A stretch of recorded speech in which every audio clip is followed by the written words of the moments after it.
Hi guys, welcome back to the channel. It's been a little bit, but we're back on track with working on the deer blind.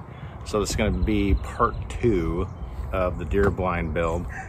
I've had a few delays in my build, and so I've had a few delays in putting out a video, but my friend King's Outdoor Life sent me a shirt, and I promised them that I would give him a shout out. He's really close to getting his 1,000 subscribers, and so I just enjoy the variety of videos that he has on his channel. So King's Outdoor Life, check that out.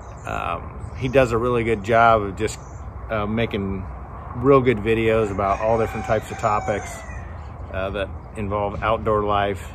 Very entertaining. So check it out if you would, please. Anyway, this is part 2 of the deer blind build. All right, I'm really kind of hoping that you can see this. It's not the greatest spot for it because basically this is one of the sidewalls. I'm doing a 6x8. If you didn't check out the first video of the plan to do on the, or that I'm doing on the deer blind, is 6x8. This is one of the 8-foot walls. And I got a good deal on Marketplace on some snap panels, and so that's what I'm doing on the exterior. And so this is one of the 8-foot walls. You can see that I've cut the windows out, and I actually have it propped up against the wall with this piece of wood just to kind of store it. The gentleman that I bought the panels from, I was a little bit short on brackets, and he has more of the brackets that go on to hold the panel together. So anyway, I'm waiting to put my walls together until I get those brackets from him. Super great guy. He's got to travel to his son to get them, and so on and so forth. So anyway, this wall is basically ready to get put together the rest of the way, finish up the windows, but that's what it's gonna kind of look like. All right, so I have to apologize. The shop is a disaster area right now, but that's what happens when you get involved in a project. Anyway, so you can see these are the walls, like I said in part 1, that I had on the floor. And what I've done is just basically taken some tar paper, roofing paper type stuff, and put it on the outside. This is the door wall, so that's why that opening's there. And then the other side wall's here. And then I have the other long wall over here, where it's really messy, that I haven't finished up putting tar paper. I have all the panels I need to put on these walls. I just need those little brackets. Okay, so I didn't give you a lot of details about the brackets, but these are the brackets that I'm using. You can see them mounted onto the floor, and they're these elevator brackets. And I thought I had enough bolts, but I ended up having to order some, so I did finally get some galvanized bolts, and I'm basically putting them on. I'm following the instructions that are on here. I had some ideas about ways I might do it better, like with actual carriage bolts and different things like that, but I kind of just want to follow the instructions since I am putting some weight on it. So I want to make sure that I comply with all their, because it's engineered, right, in theory.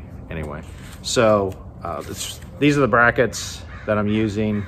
If you go through this, it gives very specific instructions, and I think this is on their website as well, but it gives very specific instructions about, you know, how to put them on, what bolts and hardware to use, and so on and so forth, what cross members you need for stabilization, and so on.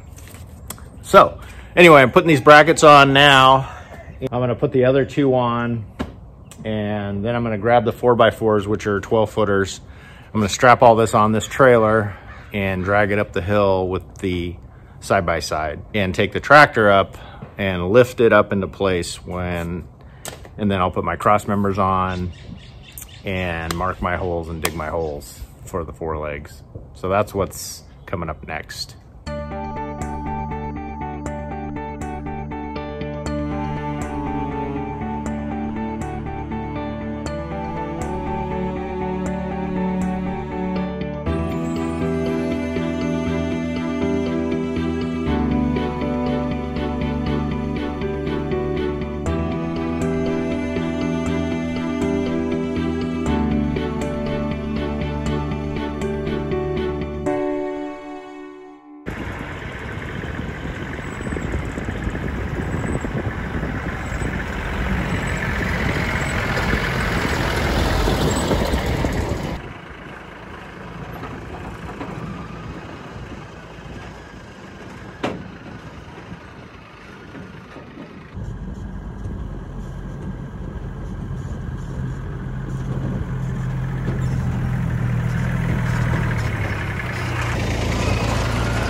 So, as fate would have it, I have it backwards.